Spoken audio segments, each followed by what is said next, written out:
మొన్న కర్నూల్లో మాట్లాడుతూ యేసు ప్రభు పరలోకంలో పుట్టినవాడు అనే మాట, అనే ఆర్గ్యుమెంట్ ఏదైతే ఉందో, మళ్ళీ యేసు ప్రభు పరలోకంలో పుట్టినవాడు అనే ఆర్గ్యుమెంట్ ఏదైతే ఉందో, ఆ ఆర్గ్యుమెంట్ తప్పు అని నిరూపించడానికి 2 నిమిషాలు చాలన్నాను. ఆ 2 నిమిషాలు అనే మాట ఈ 2 రాష్ట్రాలను కదిలిస్తుంది. నాకు ఇప్పుడు అదేదో నేను అప్పుడు అని ఉంటే బాగుండేదే అని నేను బాధపడుతున్నాను. నేను ఒక మాట అడుగుతా, చెప్పండి. ఊరికే డైలాగ్ బాగుందని కొట్లా. చంద్రబాబు నాయుడు గారు తమిళనాడు ముఖ్యమంత్రి అని నేను అన్నాను. చంద్రబాబు నాయుడు గారు తమిళనాడు ముఖ్యమంత్రి అన్నాను. తప్పా ఒప్పా? తప్పు. అది తప్పు అని నిరూపించడానికి మీకు ఎంత టైం పడుతుంది చెప్పండి? వీళ్ళెవరు 2 క్షణాలు అంటున్నారు. నేనే కొంచెం పెద్ద మనసుతో 2 నిమిషాలు అన్నాను. 2 నిమిషాలు పంచ్ డైలాగ్ కాదు అది. చంద్రబాబు నాయుడు గారు తమిళనాడు ముఖ్యమంత్రి అన్న స్టేట్మెంట్ని తిప్పికొట్టడానికి నాకే కాదు, మీలో ఎవరికైనా బట్టే సమయం అంతే. డొనాల్డ్ ట్రంప్ ఇండియాకు ప్రెసిడెంట్ అన్నాను. చెప్పండి, తప్పా ఒప్పా? అది తప్పు అని చెప్పడానికి మీకు ఎంత టైం పడుతుందో చెప్పండి.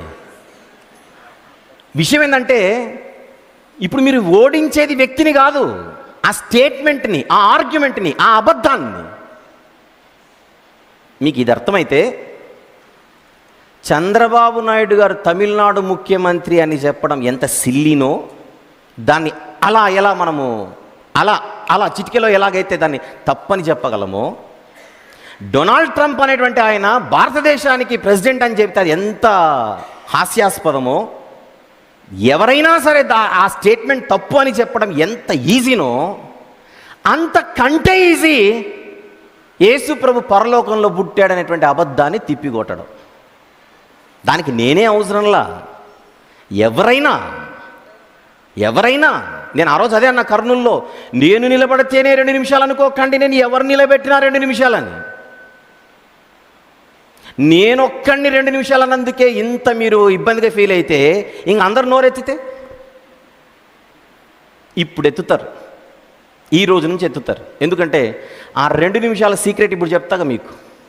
యేసు ప్రభు పరలోకంలో పుట్టినవాడు అనే బోధ ఉందా లేదా చెప్పండి? ఉందా లేదా? యేసు ప్రభు పరలోకంలో పుట్టినవాడు అనేటువంటి స్టేట్మెంట్ ఇచ్చేటువంటి సేవకులు, బోధకులు ఉన్నారా లేదా? ఉన్నారు. నేను అడుగుతున్నా, ఆయన మధ్యలో వచ్చినోడో ముందు నుంచి ఉన్నోడో సబ్జెక్ట్ తర్వాత సంగతి. నా క్వశ్చన్ ఏంటంటే, అసలు యేసు ప్రభు ముందా, పరలోకం ముందా? మనలో మాట అందరు చెప్పండి. యేసు ప్రభు ముందా, పరలోకం ముందా? అందరు చెప్పండి. యేసు ప్రభు ముందా, పరలోకం ముందా? అందరికి అదేనా ఫిక్సా? మరి యేసు ప్రభు పరలోకం కంటే ముందున్నవాడైతే మరి పరలోకంలో ఎలా పుడతాడు? That's all your honour.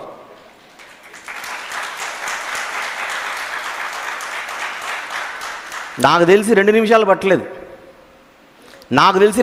పట్టలేదు. ఇప్పుడు చెబుతాను అసలు సంగతి. ఇప్పుడు నేను సైలెంట్ అవుతాను, ప్రజలు నోరు ఓపెన్ చేస్తారు. యేసు ప్రభు పరలోకంలో పుట్టినవాడు అనే మాట ఎవరు పలికినా నిలబెట్టడగండి. యేసు ప్రభు ముందా, పరలోకం ముందా? పుట్టినవాడు మధ్యలో వచ్చినవాడు తర్వాత మాట్లాడుకుందాం. పుట్టినవాడా, వచ్చినవాడా తర్వాత మాట్లాడుకుందాం. ముందు పరలోకం ముందా అంటారు కదా, కోడి ముందా, గుడ్డు ముందా, ఇలాంటివి అంటారు కదా. చెట్టు ముందా, విత్తు ముందా, కోడి ముందా, గుడ్డు ముందా, అవన్నీ పక్కన పెట్టండి. యేసు ప్రభు ముందా, పరలోకం ముందా? లేదు. పరలోకమే ముందు అని అంటావా? అంటే యేసు ప్రభు పరలోకము కంటే జూనియర్ అని చెప్పే దౌర్భాగ్యమైన బోధ నీది. యేసు ప్రభు పరలోకం కంటే జూనియర్ అని చెప్పేటువంటి దరిద్రపు బోధది. ఒకవేళ ఆయన పరలోకంలో పుట్టాడనేదే నిజమైతే. 2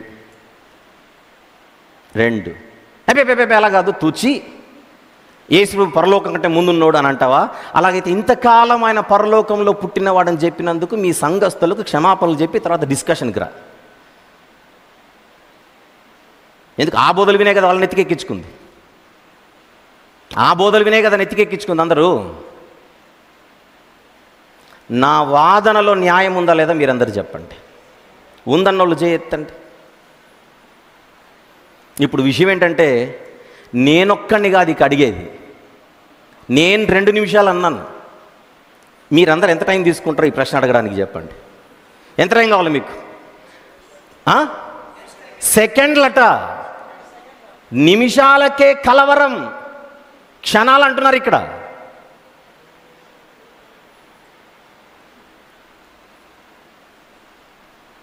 వ్యక్తులపై కాదు,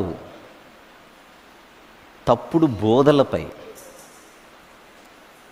తప్పుడు బోధలపై. యేసు ప్రభు దేవుడు అని చెప్పే మాటకు వ్యతిరేకంగా ఎవరు వచ్చినా దొరకాల్సిందే. నాకు కాదు, వాక్యానికి దొరుకుతారు, దేవునికి దొరుకుతారు, చివరికి మీ సంఘస్థులకే దొరుకుతారు. మీ సంఘస్థులకే.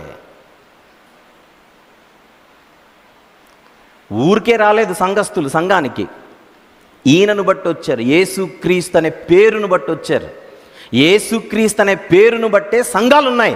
యేసుక్రీస్తు అనే పేరును బట్టే సేవకులు ఉన్నారు. యేసుక్రీస్తు అనేటువంటి పేరును బట్టే విశ్వాసులు ఉండగా, ఆ విశ్వాసులకు యేసుక్రీస్తు ప్రభు దేవుడు కాదని చెప్తారా?